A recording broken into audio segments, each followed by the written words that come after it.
Hello friends, आप सब कैसे हो? आशा करती हूँ आप सब अच्छे हो, मस्त लाइफ को अच्छे से एंजॉय कर रहे हो।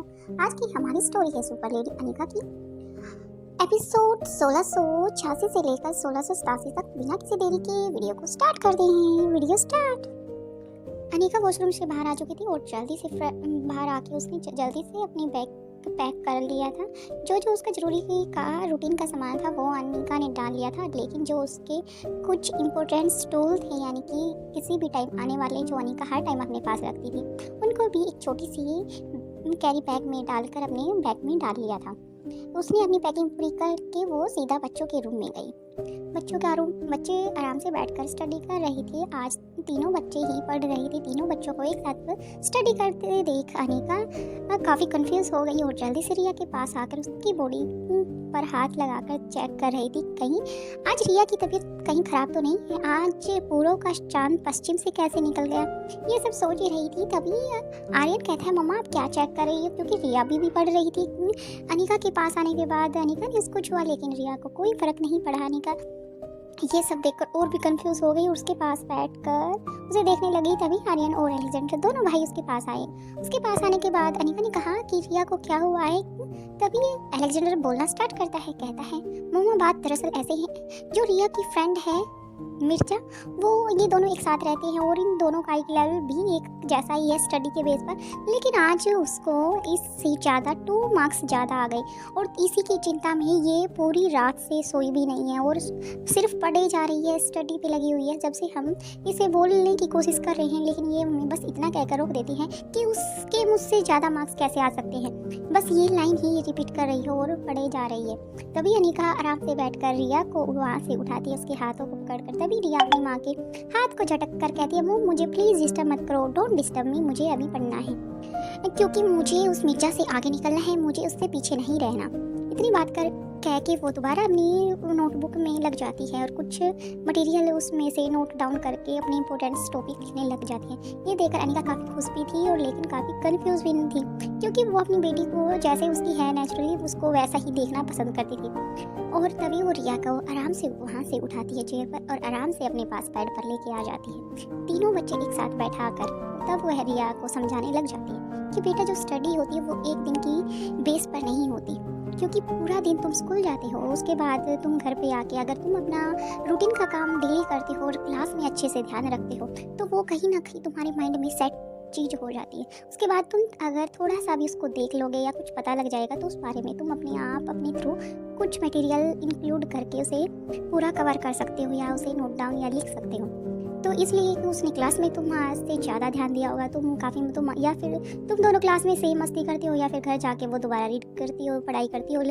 तभी रिया को अपनी मम्मा की जो बातें थी काफ़ी समझ में आ गई कि वो लड़की सिर्फ रिया को धोखा दे रही है, रिया के साथ पूरा टाइम खेलती रहती है, लेकिन वो घर जाकर पढ़ाई करती है। जब रिया उसके पास फ़ोन करती है, ऑनलाइन कुछ चैट करती है, तो हर टाइम रिया को बस ये दिखाती रहती है कि वो बस आराम से बैठकर रेस्ट कर रही है और कुछ नहीं। लेकिन जो अभी एग्ज़ाम्स का रिजल्ट आया, उसने रिया के हाव भाव को ही बदल डाला।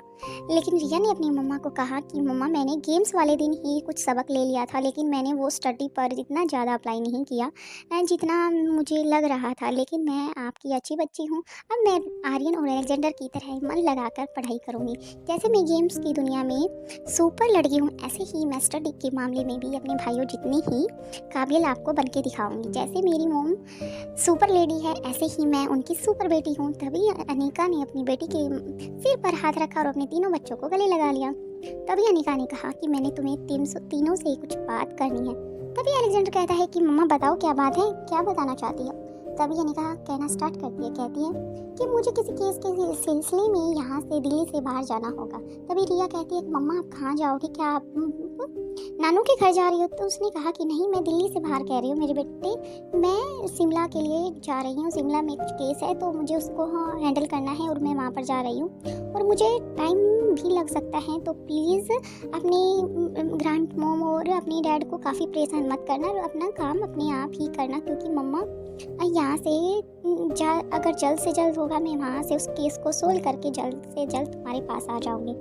तभी अनिका की बात सुनकर रिया ने कहा कि मम्मा आप शिमला जा रही हो, मुझे भी आपके साथ चलना है। तभी तीनों बच्चों को वही बातें याद आ गई जो रिया के साथ और अनिका के साथ उन्होंने हुआ। तीनों काफ़ी चुप हो जाती हैं और रिया को भी सारी पुरानी बातें याद आ जाती है और रिया मन ही मन सोचने लग जाती है कि वहाँ जाकर मैं अपने मॉम डैडी या मम्मा की कोई भी परेशानी का सामना नहीं बनूंगी, उनके सामने नहीं आऊँगी। तो इसलिए मुझे बेहतर होगा कि मैं यहाँ पर रह के अपने भाइयों के साथ ही रहूँ, क्योंकि मैं अपनी मॉम की मुसीबतें नहीं बढ़ाना चाहती। इतना कहकर रिया अपनी मॉम को गले लगा लेती है और कहती है मम्मा आप जाओ, आप ही मेरी और मेरे भाइयों की चिंता मत करो, हम अच्छे से सारी चीज़ों को अच्छे से मैनेज कर लेंगे। अनिका ने तीनों बच्चों को गले लगाया और उनके फोrehead पर किस किया और कहा कि मैं तुमसे यही चाहती थी जो तुमने मुझे कहा।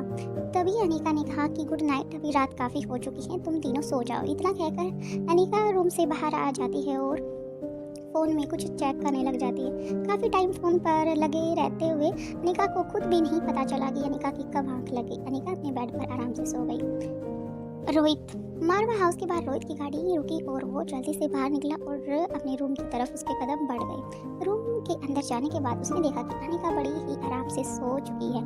आराम से अनिका को बैठकर काफ़ी टाइम तक देखता रहा, क्योंकि सोई हुई अनिका रोहित को काफ़ी शांत और बिल्कुल बहुत प्यारी लगती थी, इसलिए वो काफ़ी टाइम तक अनिका को देखता रहा। कुछ टाइम के बाद रोहित जल्दी से उठा और अपने जल्दी से वॉशरूम के लिए चला जाता है और वॉशरूम में चेंज करने के बाद बेड की तरफ रोहित के जैसे ही कदम बढ़ते हैं तभी कुछ उसे याद आता है और जल्दी से वो कबर्ड की तरफ बढ़ जाता है। कबर्ड में से कुछ निकालता है और जैसे ही वो कबर्ड की तरफ देखता है तो वो देखता है कि वहाँ पर कुछ बैग्स या सूटकेस रखे हैं, जो उसको आइडिया हो जाता है कि अनिका कहीं जा रही है।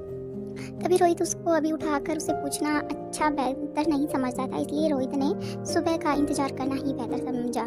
इसलिए रोहित भी अनिका के पास जाकर आराम से सो जाता है। सुबह का वक्त अनिका आज और दिनों से काफ़ी पहले ही उठ चुकी थी और वॉशरूम में थी। रोहित जब तक जिम से आया, क्योंकि हर बार अनिका उसे सोई हुई मिलती थी, क्योंकि रोहित वर्कआउट के लिए जल्दी उठ जाता था। जल्द वो रूम की तरफ बढ़ा तो उसने देखा कि अनिका उठ चुकी है और उसने पता लगा कि अनिका वॉशरूम में फ्रेश होने के लिए गया। अनिका भी जल्द से वॉशरूम में निकलती है और रोहित को सामने देखती है। कहती है रोहित तुम कब आई? मैं कल जल्द ही सो गई थी। रोहित ने कहा कि अनिका तुम तो अपने टाइम पर ही सोई थी, लेकिन मैं ही लेट था। मैंने मैसेज करने की भी कोशिश की थी लेकिन मेरा फ़ोन ही बंद था, इसलिए मैं कोई SMS या फिर कॉल नहीं करके बता सकता था।